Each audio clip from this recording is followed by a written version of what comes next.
Mark 13. And as he came out of the temple, one of his disciples said to him, "Look, teacher, what wonderful stones and what wonderful buildings!" And Jesus said to him, "Do you see these great buildings? There will not be left here one stone upon another that will not be thrown down." And as he sat on the Mount of Olives opposite the temple, Peter and James and John and Andrew asked him privately, "Tell us, when will these things be? And what will be the sign when all these things are about to be accomplished?" And Jesus began to say to them, "See that no one leads you astray.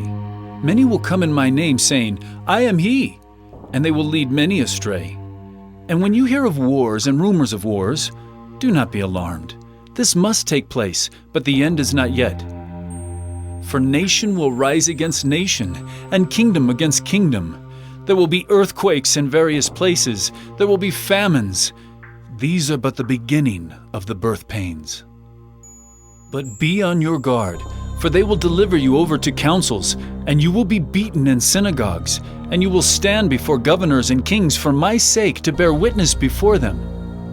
And the gospel must first be proclaimed to all nations. And when they bring you to trial and deliver you over, do not be anxious beforehand what you are to say, but say whatever is given you in that hour, for it is not you who speak, but the Holy Spirit. And brother will deliver brother over to death, and the father his child, and children will rise against parents and have them put to death. And you will be hated by all for my name's sake, but the one who endures to the end will be saved. But when you see the abomination of desolation standing where he ought not to be, let the listener understand. Then let those who are in Judea flee to the mountains. Let the one who is on the housetop not go down, nor enter his house to take anything out. And let the one who is in the field not turn back to take his cloak.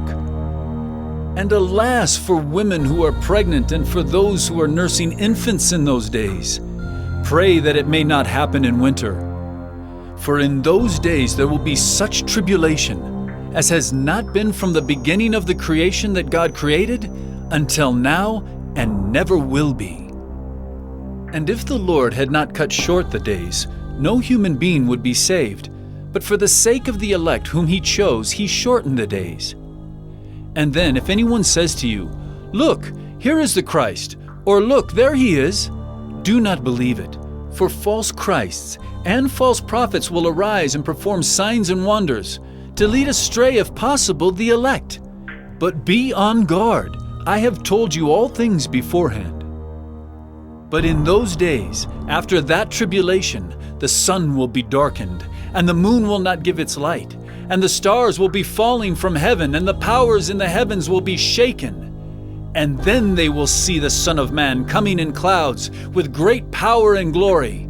And then he will send out the angels and gather his elect from the four winds, from the ends of the earth to the ends of heaven. From the fig tree, learn its lesson. As soon as its branch becomes tender and puts out its leaves, you know that summer is near.